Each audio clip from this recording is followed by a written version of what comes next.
Hi, it's Nick Fogelson from Northwest Endometriosis and Pelvic Surgery here in Portland. So, hysterectomy question number 3. This is kind of a weird one. It's kind of just a funny one.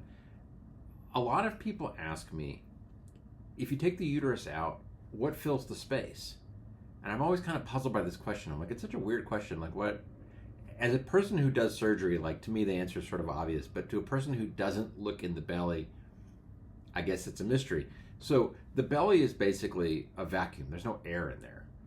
Except when you operate, of course, we put gas in there when we do a laparoscopy. But otherwise, it's just a vacuum. So if you take the uterus out, the bowel will just fall into the space where the uterus was. And then the abdomen will be like a little bit smaller by whatever the volume of the uterus is. And if you have a really big uterus, the belly might get a little bit smaller because now the bowel is able to fill that space where the uterus was. And so the belly can contract a little bit.